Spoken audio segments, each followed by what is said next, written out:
ফেসবুকের কনটেন্ট ক্রিয়েটররা মারাত্মক একটা চ্যালেঞ্জের মুখোমুখি হতে চাচ্ছে। কেন বলছি?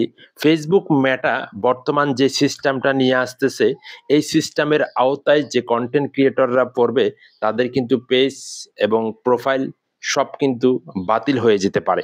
কেন বলছি? আজকের এই ভিডিওটা একটু দেখুন, ফেসবুক কি সিস্টেমটা নিয়ে আসতেছে। আসলে আপনাদের জানা দরকার, যারা নতুন কনটেন্ট ক্রিয়েটর রয়েছেন, যারা অন্যের ভিডিও কাটছির করে আপলোড করতেছেন, যারা কোনো কিছু কনটেন্ট আপলোড করতে পারেন না, যারা নিজস্ব ভিডিও আপলোড করতে পারেন না, ভাই আমি আপনাদেরকে বলছি আজকের এই ভিডিওটা একটু লক্ষ্য করুন। কারণ আজকের এই ভিডিওটাতে ফেসবুক যে চ্যালেঞ্জটা নিয়ে আসতেছে, তারই কিছু বিস্তারিত তথ্য আজকের এই ভিডিওটাতে আমি আপনাদের মাঝে শেয়ার করানোর জন্য চেষ্টা করব। আশা করছি আপনারা যারা দেখতেছেন, দেখতে থাকুন, শুনতে থাকুন, কোনো কিছু শিখতে পারবেন, কোনো কিছু জানতে পারবেন। এবার আসেন, ফেসবুক কি সিস্টেমটা নিয়ে আসতেছে। এই সিস্টেমের আওতায় যদি আপনার পেজটা পড়ে, তাহলে কিন্তু আপনার পেজটাই শেষ। তো আপনাকে যে কাজটা করতে হবে, ফেসবুক বর্তমান যে সিস্টেমটা নিয়ে আসতেছে, সেটা হচ্ছে স্পামিং কনটেন্ট।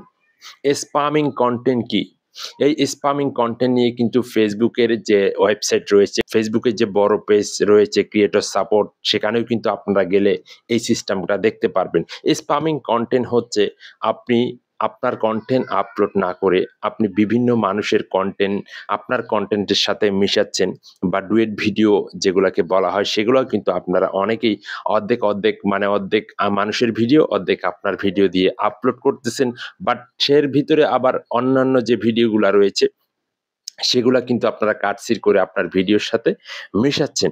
এখন ফেসবুক আপনার যে ভিডিওটা তৈরি করতেছেন, বর্তমান যে মানুষগুলা যে জিনিসটা দেখতে তাদের ভালো লাগে, একবার যে জিনিসটা দেখবে, ওই জিনিসটাই কিন্তু ফেসবুক তাদের সাথে শো করবে, তাদের নিউজ ফিডে শো করাবে। এখন আপনার ভিডিও আপনি আজকে দিতেছেন ব্লগ ভিডিও, কালকে দিতেছেন আ ফানি ভিডিও, তারপরের দিন দিতেছেন টেকনোলজি ভিডিও। আপনার পেজে আপনি বিভিন্ন ধরনের ভিডিও দিতেছেন। এই ধরনের কনটেন্ট যারা আপলোড করতেছেন, একটা পেজের ভিতরে যারা বিভিন্ন ধরনের আলোচনার কনটেন্ট গুলো আপলোড করতেছেন, সেই পেজগুলোও কিন্তু নষ্ট হয়ে যেতে পারে। ফেসবুক নিজে থেকেই কিন্তু আপনাদের পেজের রিচ এনগেজমেন্ট গুলা কিন্তু ডাউন করে দিতে পারে। এখন ফেসবুক মানে স্পামিং এটা হচ্ছে কি বলতেছে, দেখুন আপনি একটা ভিডিও আপলোড করলেন, ভিডিওর নিচে অনেকেই কমেন্ট করতেছে, অনেকেই বলতেছে, অনেকেই কিছু ভিডিও আপলোড করে আমিন না লিখে যাবেন না। এটা একটা স্পামিং কনটেন্ট বা স্পামিং কমেন্ট। এরকম যদি আপনারা অনেকেই বলেন, তাহলে কিন্তু একই ভাষাটা হয়ে যাচ্ছে। তো এগুলো যখন ফেসবুক দেখবে, তখন কিন্তু অটোমেটিক ভাবে আপনার পেজের যে ভিডিও রয়েছে, আপনার পেজের যে আ রিচ রয়েছে, ভিডিওর রিচ, এনগেজমেন্ট, এগুলো কিন্তু একদম ডাউন করে দিবে। ঠিক আছে? তো এগুলো হচ্ছে স্পামিং। তো আপনারা অনেকেই আবার বলে থাকেন যে follow to follow, support to support, আমাকে কমেন্ট করুন, আমাকে ফলো দিন, আমি আপনাকে ফলো দিচ্ছি। এই ধরনের কমেন্টও কিন্তু আপনারা অভাব নাই প্রত্যেকটা ভিডিওর নিচে বলেন। আবার ভিডিও শুট করে আপনারা বলেন, আপনার ফলোয়ার লাগবে, আমার এই ভিডিওতে কমেন্ট করুন, আপনি ১ ঘন্টার মধ্যেই ১,০০০ ফলোয়ার পেয়ে যাবেন।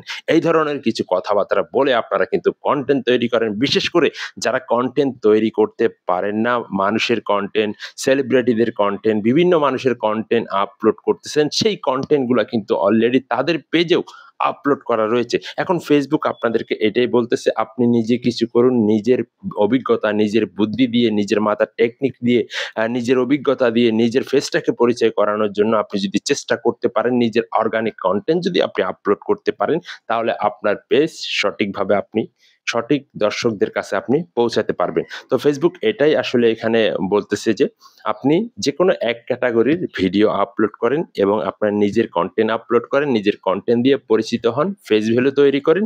যদি আপনি এটা করতে পারেন, তাহলে কিন্তু আপনার যারা দর্শক রয়েছে এক রিলেটেড, অর্থাৎ ক্যাটেগরি কিন্তু মানে যেকোনো এক ক্যাটেগরি আপনাকে আপলোড করতে হবে। আপনি যদি এলোপাতাড়ি ভিডিও আপলোড করেন, তাহলে কিন্তু হবে না। এর ভিতরে আপনারা অনেকেই রয়েছেন যে যেখানে যাচ্ছেন সেখানে ভিডিও করে ছেড়ে দিচ্ছেন। সে ভিডিওগুলার মধ্যে আসলে কিছু নেই। রাস্তাঘাট শুট করে আপলোড দিতেছেন, ভাত খাইতে যাচ্ছেন, সেখানে একটা ভিডিও করতেছেন। দোকানে যাচ্ছেন, সেই ভিডিওগুলা কিন্তু আপনারা আপলোড দিতেছেন, যে ভিডিওগুলার মধ্যে আসলে ফেসবুক কিছুই দেখাচ্ছে না। এখন ফেসবুক যে সিস্টেমটা আনতেছে, এটা কিন্তু আগের যে সিস্টেমটা ছিল, যে দর্শকগুলা যে ভিডিওগুলা দেখছিল, বাট সেই ভিডিওগুলা কিন্তু ফেসবুক তাদের সামনে পাঠিয়েছিল। তো এমনটি কিন্তু সিস্টেম কিন্তু ফেসবুক নিয়ে আসতেছে। তো অবশ্যই ভালো একটা সিস্টেম নিয়ে আসতেছে। আপনারা যারা দেখতেছেন অবশ্যই অপেক্ষা করুন। দেখা যাক কি ভালো সিস্টেমটা ফেসবুক নিয়ে আসে। তো ধন্যবাদ, ভালো থাকবেন। আল্লাহ হাফেজ।